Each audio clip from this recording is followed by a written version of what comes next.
So we can move on to the NFL, but we can still kind of stay in this vein. I know Kevin really got some shit to get off his chest with this mainstream media and how they treating um Tua, right? So I'm gonna start by saying this. Um, when I saw Tua playing, you put me on Tua coming out and everything, high school, and then I saw him playing the backup at Alabama. Then, of course, I saw him when I didn't want to see him his freshman year at Alabama in the national championship. Then I saw him again in the spring game and stuff. I'm like, yo, this dude bad, blah, blah, blah, blah. And I always was like, when it got on, I was like, my only issue was his health. Remember, I used to say all the time. And then Kevin like, yo, that's a good ground. I'm like, well, Kevin, I don't know how good he is. I was like, I know he good. I was like, I never thought he was bad. Like some of these people just they ridiculous. But I was like, Kevin, I don't know if he top flight. And he was like, well, I ain't saying he, this, but he was like, Mike, that dude is. So I was like, so then I'm like, yo, this dude did go through like injury after injury, major injuries, major surgery. So I'm like, you know what? I'm a hold judgment. You understand what I'm saying? Because we talking about going to the league, right? So I just sat back and watched, and man, what I saw, I'm like, yo, you know what I'm saying? Not saying I'm freaking, um, you know, football guy of the world, like I know everything about football, but I know what I can see. You know what I'm saying? And I think he been balling, but you know, Kevin, you've been deep diving on this, man. So I know you got a lot to say on that, man, about how they just been doing the man. So go Nah, ahead. man, I think it's like everybody wants to be right. You know what I mean? Word. Everybody wants their takes, their opinions to be right. And when people start proving you wrong, it's like a lot of people don't know when to concede defeat and be like, I was wrong. Yeah. Because, like I always say, this is not a guy from Northern Iowa State. Right. This is an Elite 11 MVP. All right. This is a college Heisman finalist, a national championship winning quarterback, a fifth overall in the draft pick. What makes you think he got him to what? How did he get to that point of being a number 5 pick overall? He had to Right. have some sort of skill. Right. Right. You think they just drafted him just cause they like the name Tua Tagovailoa? Right. So there had to be some sort of skill set there, right? So why is it so hard for people to believe that this guy actually developed into what they potentially thought he could be? Because he don't throw the ball 75 yards? Is that why? Like 90% of the game is played in the first 25 yards Mm-hmm. of the line of scrimmage. So, just because he don't, and even that, he lost a lot of his arm strength through that injury, because I was listening to Trent Dilfer talk about the year he won the Elite 11 MVP. Right. He said that was the best showing I've ever seen from a quarterback other than Andrew Luck's pro day. He was Mm-hmm. other than Andrew Luck's pro day, that's the best I've ever seen. So if Right. you got a quarterback with that type of talent, then and I know people gonna say to that, oh man, that was high school, that was college. Well, at the time that he made that statement, 20 of the starting quarterbacks in the NFL had been through the Elite 11, so he know what he's talking about. Mm-hmm.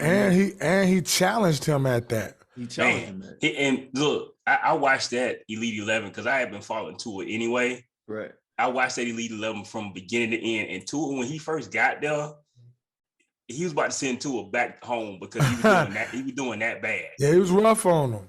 Yeah. But when he came back, though, that's the mental capacity too, though, right? That's what I'm saying. But and that's what they harp on too. And what he's always been is accurate. Tua has always been for accurate. sure. For so sure. all the people, he throwing the wide open receivers. I don't give a damn. Everybody throw the wide open receivers every time. Don't try to make it seem like every time he throw the ball, they wide open. Hold on though, Kevin. We saw a quarterback in the Super Bowl miss a wide open receiver and Jimmy Garoppolo that would have won them the Super Bowl. I didn't seen Pat Mahomes miss wide open guys. I didn't see Joe Montana, John Elway. We can go out through the history of the game. Josh Allen do it every game, but it's a lot of stuff they cover up for certain quarterbacks. But a guy that they've already written off and they don't like, that's what they're gonna focus on. But what is this shit that they got to be perfect anyway? And there's no quarterback in the history of this game that has 100% completion percentage. It's no, man. People, Right. they're trying to win an argument. That's what it comes down to. They've already made the argument that Tua is trash. He booty. He ain't no good, and they trying to win an argument. So everything they say, they're trying to win an argument. That's and then they shoot Daniel Jones out his bail. Him, Baker Mayfield. Like, have you heard any one of these people talk about Daniel Jones this season? Oh, another thing. Like, I hate bringing Justin Herbert up because I like Justin Herbert, and I was the guy that wasn't a fan of Justin Herbert, and I came around on him when I saw him playing. But like, here's the thing, right?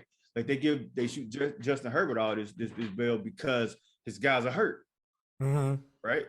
But when he had his guys, he looked like one of the best in the NFL. Why don't they do the same for Tua when he didn't have Tyreek Hill and even Jalen Waddle in the first season? They talked a lot of trash about him, but now that he got them guys, it's not him, it's the guys, it's the receivers. And he had no running back, no O-line. Had the absolute worst O-line and running game in football last year. Last year, he had the worst O-line in football, the least amount of time to throw. But they don't cut him no slack for that.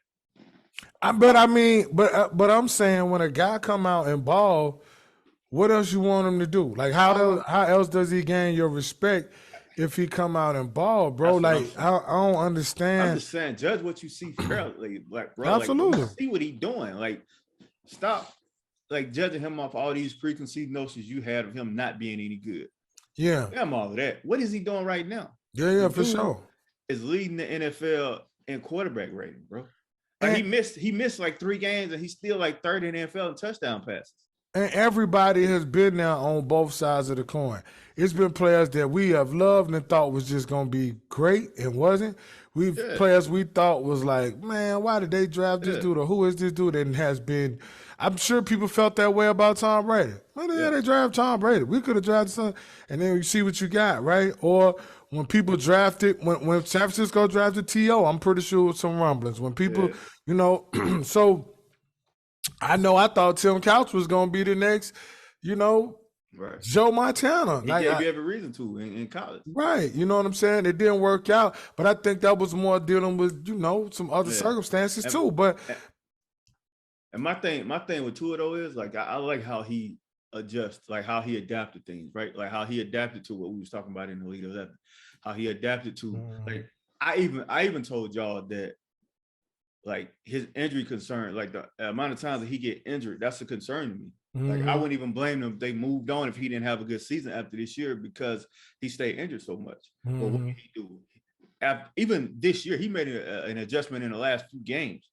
He get that ball out quicker now. He don't try to make the Superman plays or whatever. If it's broke down, he throw the ball away. He get rid of it. He don't hold on to it as long as he did before. That's what always got him in trouble. That's what got him injured. That's what got him the hip injury. That's what got him the hip injury. If you watch him now, he don't do that anymore. That's what got him hurt in the SEC championship game against Georgia. Yep. Because he got that Superman complex where he's so accurate, he can fit every ball in every space, and he can buy time and make a play. Yeah, because Walker was the one that hit him, I think, last. But Walker hit him a bunch of times in the SEC championship game. And but I mean, like we know what time it is, bro. You ain't 6'4", 6'5", standing up in there pretty. You understand what I'm saying? The prototypical looking QB. Yeah. Then it ain't what they want to see. You heard me? But like I said, because Justin Herbert is that, he gonna get every chance it is. Every chance in the world he gonna get. Nobody gonna call him trash. Nah. They're gonna wait till his guys get back. They're gonna wait till Mike Williams and Keenan Allen and all them are 100%. Well, what's Carr's excuse? Right? Y'all know how I feel about Derek Carr. No, I'm just saying, like, you know what I'm saying? They got to grade them all accordingly. You heard? Certain guys, like, certain guys that they give a pass to. Like Derek Carr has never done nothing, but everybody love him. Cause I'm gonna even be honest with you, and I'm not saying this guy's just the greatest QB of all time, but I think the same kind of thing is why they don't show Kirk Cousins no respect. Kirk Cousins ain't great, but he far from terrible. I've seen Kirk Cousins go out there and light you up. Yeah. But because he a small little guy and he look like the mailman or the insurance guy, they don't really show Kirk no respect. You understand? And he win ball game. Kirk win and like he tough, right? But I think that play into to why they treat him the way they treat him. You know what I'm saying? Because he don't get no respect either. Nah, but he'll light your ass up. Hmm. He'll light your ass up. You understand what I'm saying? But, you know, I just think, like I said, and then with Tua there, you know, not only is he not the prototypical body size looking, but then ethnicity, he not black or white. Yeah. And he's Right. left-handed. So it's kind of like all them. That's glorious right there. That love hand. Yeah, to you, because you're a lefty. Most people don't like seeing that. That's never been a thing to me. Me either, but most people don't I've like never seeing understood that. Yeah, I never understood. I thought Steve Young was great. I thought Mike Vick was like that never has factored into anything to me. Like I don't know. You know what I mean? But nah, man, I'm with you. It's baffling though. Like I could see even if he was like a guy that was like people say, oh, he's not a good teammate or this, that, and the third. But I mean, I don't know the guy, but he seemed like a pretty cool guy to me. He's like pretty, you know what I mean, easygoing dude. that. Man, I don't know, man. Mike, he keeping them receipts though, because I don't know if you saw that interview he did with your girl from Georgia. God, what's her name? Maria Taylor. Maria Taylor, and she asked him about it, and he's like, I got the receipts. Yeah, yeah. I mean, listen, man, you know, and you know, for a player that good, it just could be just more motivation. hey, man, and another thing is he might have the Tebow complex too. Like, you know how people gave Tebow a hard time. Like, The it's good like guy. anytime you like the good guy to bring up religion and stuff like that, it's like sometimes Yeah. heathens out here don't like that. Yeah, absolutely. Absolutely, man. No, you're right. You're right. Because Tua is always the guy that's saying, you know what I'm saying, he thanking God and, you know, he go to church and, you know what I mean? Like, And Trevor Lawrence that way, Will Rogers that way. It's a lot of them guys. And I know what you're saying though. Like, because if you don't fit that box that they feel that you're supposed to be in, mm-hmm. you understand what I'm saying? Yeah. Nah, I wanted you to speak on that because it's real though.